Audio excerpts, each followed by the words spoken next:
aside from what's on the steering wheel, everything's controlled from this screen. So you got your camera buttons that'll pull up front, sides, and rear camera, and you can have those up at whatever speed. It doesn't have to be. Our last car, it had a backup camera, but unless you were in reverse, you couldn't see it. Sure. This one, you can be going down the highway at 80 miles an hour and pull up your backup camera if you want to look behind you.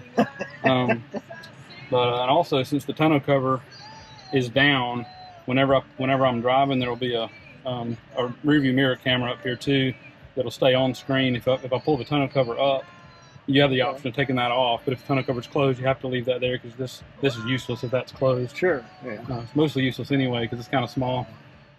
I joke about it being my parking pass holder, and it just happens to have a mirror on it. But you got blinkers on here, your brights, your wipers, and then voice command stuff. Did it take you a while to get used to the steering wheel? Not the steering wheel itself, but the blinkers for sure. The first couple of weeks, I'm like reaching up here to turn my blinker on, and there's nothing there. Okay. And even when I swap back, I've still got the Model Y, and it's still got a gear stalk over here. So when I swap back and forth, sometimes I'll reach for this and have to do that. Yeah. But then everything else is in these menus. So you've got, you can adjust your ride height right here. All kind of stuff in there. You normally leave it on medium most of the time? Yeah, and it'll automatically, if you get above 50 or 60, it automatically goes down to low just for wind drag. And if you put it in, like it's got these overall drive modes. Beast is like your fastest acceleration mode. If you have it in that, it automatically defaults low because it's the best. Yeah. And then normally I leave that auto lower on, and it'll lower all the way down to entry position, which is like all the way down because my wife getting in and out, it's just easier for her. Sure. But I prefer it sitting around medium. And then you can go, if you go off-road mode, it's actually rising up right now a little bit because it adjusts to, the lowest is high in off-road, and you can go very high in extract, which brings it up to, we're 12 inches up right now, and if you hit extract, it'll go up to 4 more inches. And then of course you got all your roll, pitch, and all that kind of stuff, and you've got different modes you can be in. Different if you know you're going to be in snow or sand or whatever, you can change the traction control stuff. That's amazing. Got a locking differential in the front. The rear's got 2 motors, so it's independent anyway. Right. And then the front's on 1 drive motor, but you can do an e-locker basically to lock the front differential. And then it puts this on there in off-road mode for it's got all your tire pressures, front and rear motor temp, battery temp. How long did it take you to figure all this out? Not too long because I waited like 5 years for it. So you already well, so like researched enough of it. When it got to be within, like when they started delivering them, people started posting stuff online, and so I started researching, and they had the manuals posted and everything. Okay. And you can even from right here, like if you go into the service menu, owner's manual. The entire owner's manual is right here, and anything you want to know. Maintenance specs, whatever. If you're trying to figure out what if you don't remember how much vehicle loading, it's got all your what would be on all those stickers about your maximum loading and all your warnings and all that kind of stuff. How much your weight limits on your roof bars if you got them. It's got all that in there. In case of emergency. It's got stuff about, step-by-steps on if you need to jump start it, if you got a door that's got no power, if your vehicle's submerged. Anyway, all that's there. And you can come out off-road mode by just going back to one of these modes. And, we can, and so also, with a lot of the AI that it uses, like when I put my foot on the brake, it automatically went into drive because it knows that I don't want to go backwards. Mm-hmm. So I don't even have to, you can swipe up or down. I could put it in reverse if I wanted to, and it automatically brings up the reverse camera. But it knows, and if I'm in my garage and I push the brake, it automatically goes into reverse. So just kind of take that extra step out of it. So you can, so with it in park, we're somewhere close that we can navigate. Because I want to show FSD too, so pretty much put a navigation in here. None of that's nearby. Or here's another thing you can do too. If you don't know exactly where, there's the gate. So you just want to go out to it's about 75 and kind of make the loop or something. Sure. So we just go you're going to go to Mount Zion Baptist Church. You just drop a pin Yeah. and then say, take me there.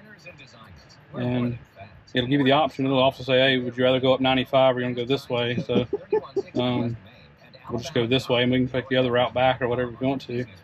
But then once that's in there, and there's no turning it on or anything. Once you're in it, my phone's the key. So that's why as soon as I walked up, you could get in just like I could because it sees me right next to it. As long as you got your phone, it just... Yeah, or the watch. And my watch is a backup key in case my phone's dead or something. And then as a worst case backup, both phone, watch died, whatever, I've got a key card that's in my wallet. It's behind my license that you can hold it up next to the door pillar over here and it'll unlock it. And then you just set it right here. I think you set it right here in the phone charger slot and it recognizes it. Does your wife like it? She does. She does.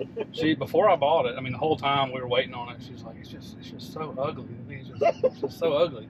And but as soon as we got it, like she liked it better in person, and the more we've had it, she likes it a lot. Yeah. It's a smooth ride, which you'll see. Now turn right to stay on Nuclear Plant Road. Is there a way you can get to the bed from in here? No, there's not. Okay. No, and the one thing I wish that at least that back window would come down because there's like a camp mode that all Teslas have that will basically it'll leave all the lights and everything else off, and it will self-level. If you're in a crooked spot, it'll self-level, turn all the interior lights off, but leave all the air conditioning on. So you could camp in the you could sleep in here, but the only problem is there's no pass through to the bed for the AC. But there's companies that have come out now to make like little, there's actually a company that's making a replacement back window that you can open to get air in the back.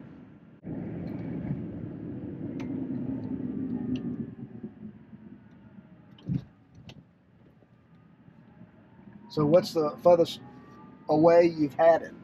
Taking it on a trip anywhere? We took it to Nashville. Oh, okay. Probably the farthest. We've taken it to Ocala, or actually to Orlando and Ocala area. Now turn right onto North State Highway 95. And right at the end of April, beginning of May, we're driving to Washington, D.C. Oh, okay. That will be the farthest. Yeah. But it's good for 250, 300 miles, something like that? About 300 miles. Yeah. Okay. That's a pretty good bit. Yeah, so, there's nobody right here. I'll just show you the launch. So when you're in beast mode, you push the brake all the way in, and then push the accelerator all the way in. It enters launch control, and it says preparing for launch. And it's ready. Are you ready? Go ahead. Sure? I'm sure.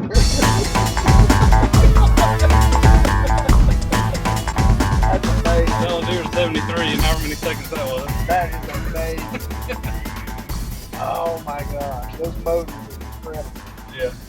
And you got it's one on each tire, right? Rear tire. Yeah, one on each rear and one in the front. There is one in the front. Yeah. So wow. We got three motors total.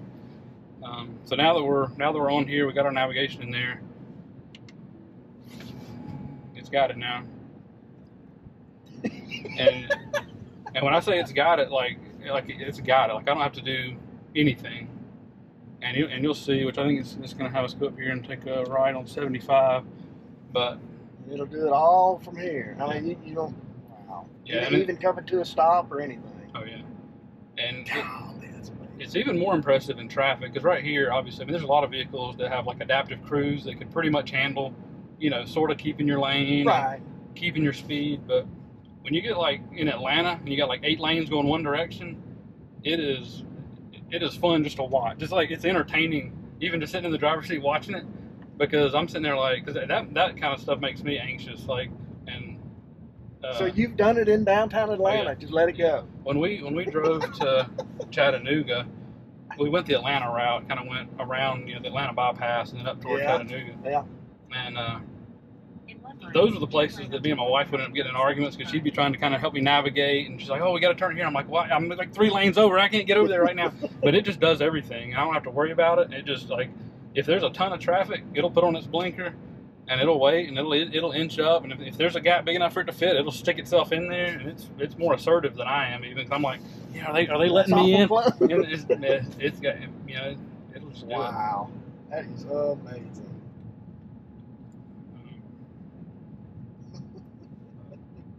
And that's the thing, like, there's a lot of Tesla haters out there that just want to bash on Elon Musk and Tesla and stuff, but it honestly, and it had zero to do, I think I told y'all this when I first ordered it, like, I don't care anything about green energy, I don't care about, I'm not trying to save the environment, you know, I just, like, I started looking at what they were doing and all this, the technology and stuff, I'm like, these are cool. It's just amazing, and it is, I mean, I've always had Toyotas, like my whole life. I drove Toyota trucks, SUVs, and had no problem with them, but I have never driven a vehicle, this one or the Model Y, that was more enjoyable. Just general enjoyment of the ride, because it's fun to drive, and when we get to the church, I'll let you drive it back. But it's fun to drive, but it may be even more fun just watching it do this. Like, I mean, puts on the blinker, stops at the stop sign, looks, and if it's a blind stop, like when I'm going home, it takes me to that church at the end of this road, like 33. Yeah.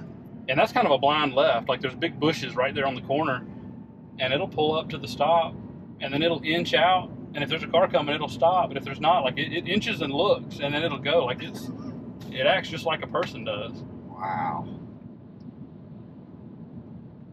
And occasionally, if it thinks I have something in my hand, or if I look away too long, it'll make me touch the wheel. It does vision monitoring, which basically this camera right here looks at my face to make sure that I'm supervising it. Right.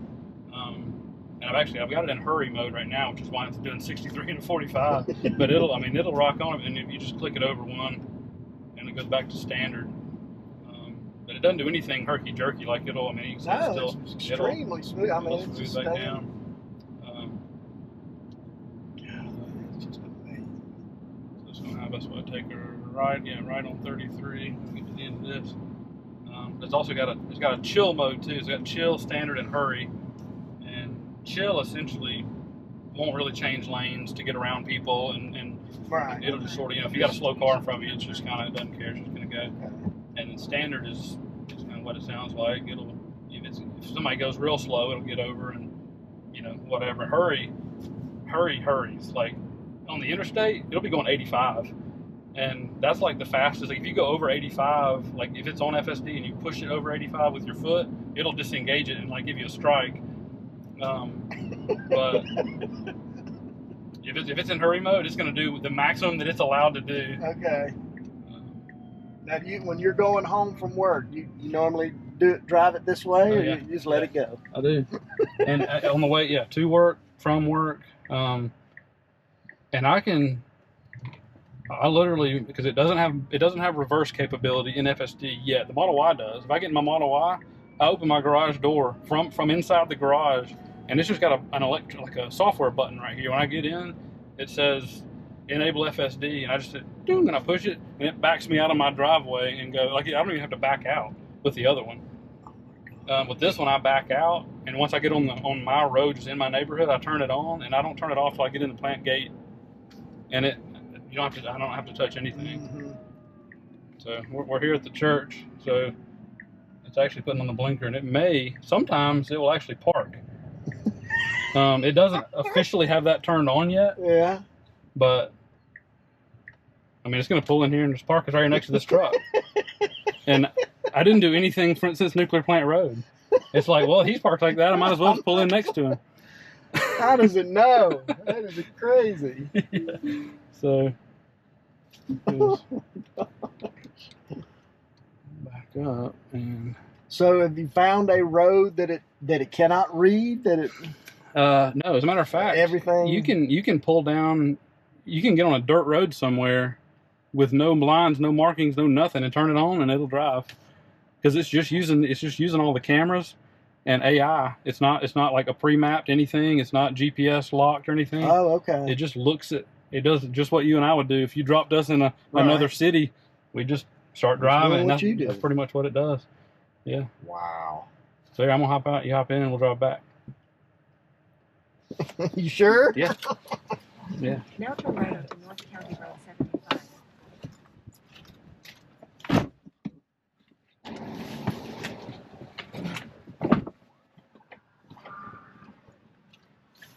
And I'll tell you, the thing that you'll have to get used to the most, it's probably going to feel weird to you, is the regen braking. So I wasn't driving most of that time, but when I drive, other than putting my foot on the brake to put it in drive, I don't usually ever touch the brake, because as soon as you let off the accelerator, if you've ever driven like a golf cart that will slow down a lot when you take, that's what it does. And what it's doing is using the reverse torque of the motors and the momentum of the car to put power back on the batteries. Okay. And so it's the most efficient way to drive is just using the one pedal.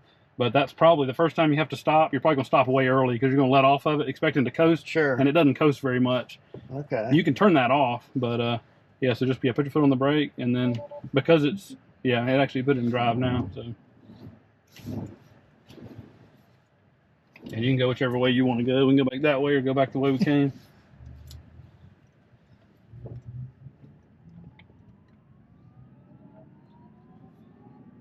You feel free to give as much as you want to, play with it. And I don't know if you noticed just in that little short time that we turned there, it's probably not because we were kind of facing the road anyway, but it's got steer by wire, so there's no mechanical steering column. It's not connected to the wheels at all, it's just electronic. And so it's variable. So when you're going at really low, like if you're in just parking lot speeds, you turn it just a little bit and the wheels turn a lot. So it doesn't take much at all. Finding that button's a little bit tricky sometimes, but when you're up to highway speeds, you know, more of the turn of the wheel doesn't turn them as much because it's more stable that way. Right.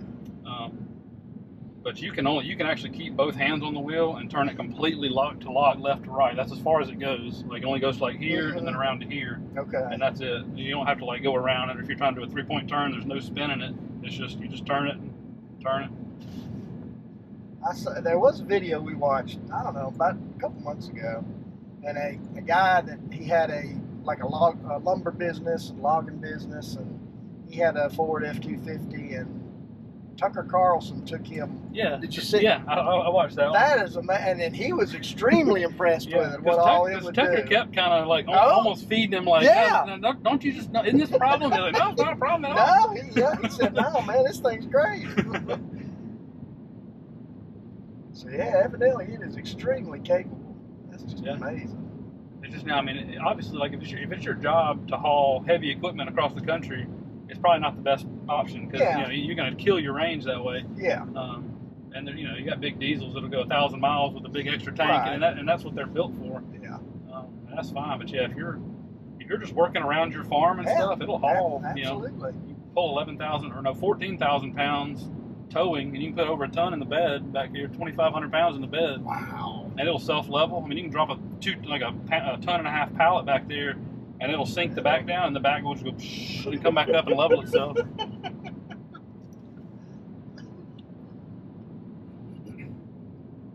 Yeah, it rides very well. Yeah. Nice and smooth. How old's your son now? He's 14. You let him driven it yet? Not drive it. He's ridden plenty of times. Thought maybe take him out to Westgate and let him drive it. Yeah.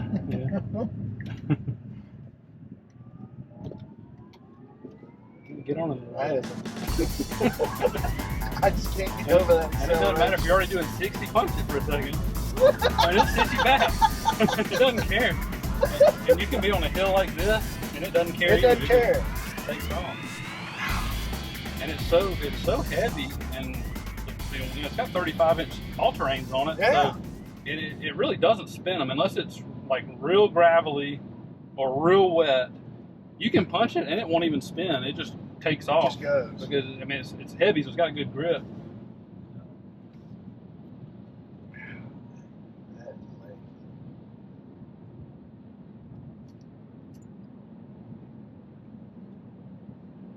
Everybody reacts to it. Some people wave. Oh, I bet they do. Some people give you the finger. Yeah. Oh yeah, absolutely. Just total strangers going down the road, just mad at the idea, and they'll just give you the finger. Oh, I actually got it because you can. So like this dash cam button right here. Yeah. You can just tap that dash cam button and it saves a clip. And so anytime something like that, so I posted it on the internet. I said, look at this guy. He couldn't stand it. I took a snapshot of it, went home, and I pulled up the front cam and had the guy on there to give me a bird out his window. It's got to be rough being that upset with the world. Really? Yeah. You're But jealous. yeah, sometimes like if it just does something kind of cool, like it'd be a construction zone and it like figures out a way to go around and stuff, I'll just save a dash cam clip and then I can go pull all that footage later and post it or whatever. But also I've got it set to where if you honk the horn, it'll automatically save a clip too. So if if you're just like in the moment, somebody pulls out in front of you and you honk it, you got it saved. Got it. And then anytime there's any kind of collision, like airbags deploy or whatever, it saves everything. So you don't even have to remember to try to save it if something happens. It captures all that stuff.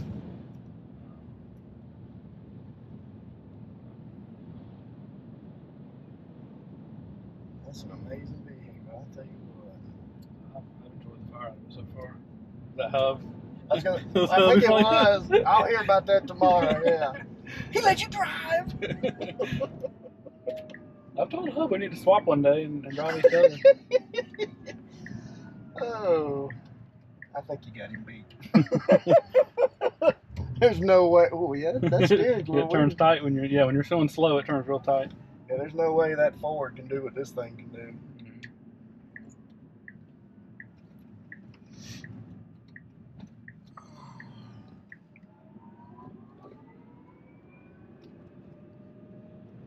Incredible.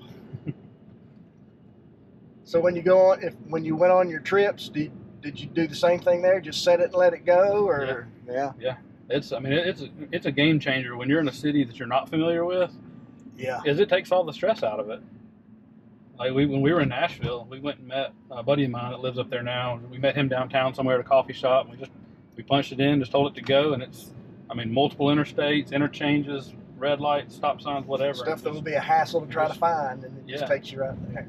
And not only just the navigation part, but sometimes you get in these cities. We were down in Pensacola. Was it Pensacola? No, it was down closer to Tampa. Okay. And we were down there. I had the Model Y with us. It was before I got this. It was a work trip down in Tampa, and they had a roundabout down there with 6 exits. So it was like a multi-layer. It had an inner ring and an outer ring and 6 exits from the roundabout. I've never seen that. It did it by itself. It went in there and it yielded for the cars that were coming, and then it pulled in and went around and made the exit. I was like, how in the world? I wouldn't have known what to do. I don't even know what to do with a 6 exit roundabout. When you got in that situation, did you get nervous that it would know what to do? A little bit. Like you get ready to kind of take over in case it does something weird. Okay. But then it just does it. I'm like, wow.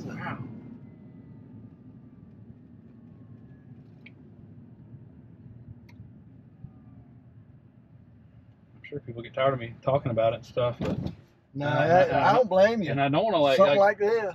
Even with the channel, I'm not trying to brag about it, but not many people know that this is out there. Yeah. Like when you tell people, yeah, I've got full self-driving, they're like, oh yeah, my wife's car will do that too. And I'm like, I'm not sure that it will, No, it won't. Because they're for the most part talking. You can park wherever if you want. And actually, I tell you what, just pull up kind of just over there near your truck, and just tell it which parking spot you want to park in. They'll light up as you get close to them, and it doesn't even have to be the one with the P on it. Just pick an empty spot and tap on it. Okay. Just from right here, just tap on it now. Well, let's see. Maybe it does have to give you the P. No, there it went. And just hit start.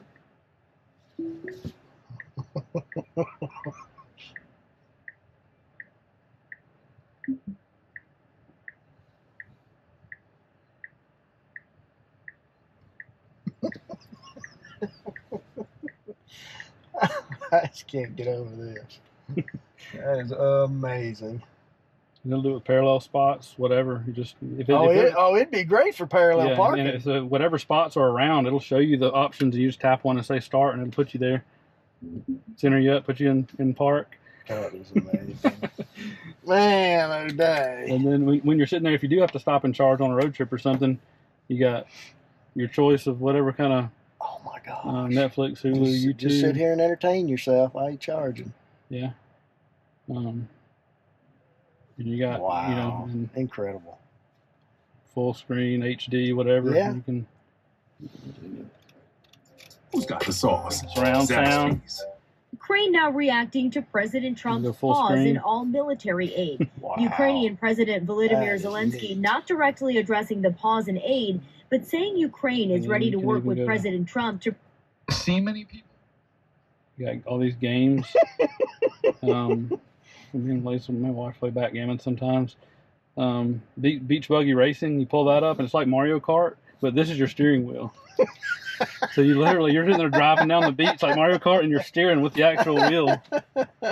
That's neat. But it's just all the kind of stuff that you wouldn't even think about with another vehicle. It's got this karaoke app. You can pick pretty much any song you can ever think of is in this thing.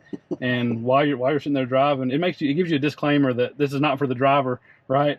But on this screen and the back screen, you can play whatever song. Oh, so it does have a back screen. Oh, okay, right there. Wow. Yeah, so you can play whatever song, and then you can either turn the voices on or off, and it shows you, it scrolls the words just like a karaoke machine, and lets you, whatever, it's just like car songs or whatever.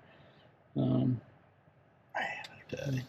then this is one thing that's helpful for people that have like range anxiety. My wife has it worse than I do. I mean, it's never really bothered me much because it does everything for you. Mm-hmm. But while you're on a trip, you can pull this up, and it'll tell you for whatever you've got navigated currently in there. Mm-hmm. It shows you where it projects, and it takes everything, even elevation changes, into consideration. So like if you're up in the mountains and you're about to come down out of the mountains, you'll actually gain range the whole time because of the regen braking. As you're coming down the mountain, it's just putting power back on the battery. Sure. So we came down out of Gatlinburg, and we actually had like 2% more than we were when we were at the top of the hill. But it tells you, it breaks it all the way down so precisely that if you have a phone charging on this pad, it factors that into your total range. Like that little bitty bit that little bit. It factors all in. I mean, a 12-mile-an-hour wind from the southeast saved us 1.1% this trip. Like it's that fine-tuned. And just to show you on the let's see if we go back to the normal navigation screen. And then I'm sure it tells you exactly where you can stop the charge and all that good stuff. Yeah, like if we were going to go to, let's just say we want to go to Nashville.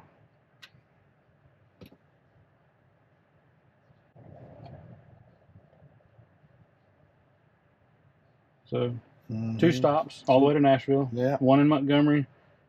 One in Birmingham. Superchargers. Yeah, and if you tap on your breakdown of your trip, if we left right now, we'd get to Montgomery at 5:40. We'd stop. We'd have 34% left when we stopped there. We got 69 now. We'd charge for 5 minutes, get back on the road, drive for another almost 2 hours, and we'd be down to 10%. And we'd charge for 31 minutes in Gardendale, and then we'd drive all the way from 7. We drive over 3 hours and 40 minutes. Yep. And be at Nashville. In Nashville. Yeah. Wow. So 2 stops for a total of 36 minutes. Yeah. From here to Nashville. Yeah. I mean, if you're going to drive to here to Nashville, I guarantee you're going to stop and eat somewhere. Yeah. Oh, as long as, and what you can do, like. Yeah. So, I mean, it'll take you 10 minutes to gas up. That's right. So. And if you were planning, you already know you're going to stop here, you can tap on that station. It'll tell you where it is, what the charge fees are, when it's busy and when it's not busy. You got nearby amenities. So if you're like, you know what, let's see what kind of. You got a Starbucks, a Panera, Joe Muggs, which from here they're 100 miles away, but they're all right there in East Chase, which is where the chargers are. So you can plan out your meal if you want to, and that 10 right there tells you how many. That's real time live data. How many chargers are available right now? There's 10 of them that are open. Yeah, and that'll change live, and it'll actually it'll do air traffic control.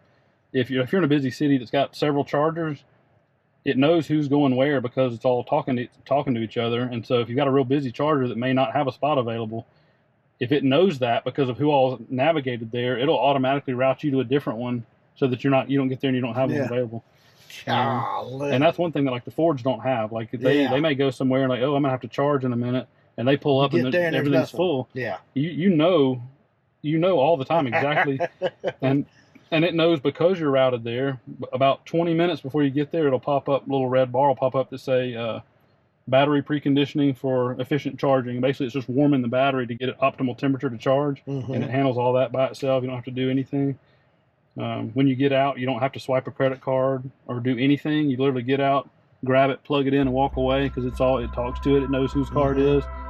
When you come back out, you just unplug it and get in and drive away. You don't have to, check yes and say, do I want a receipt? There's none of that. There's not even a screen on most of these things. You just plug them in, unplug them, and go. Wow. And it just handles it.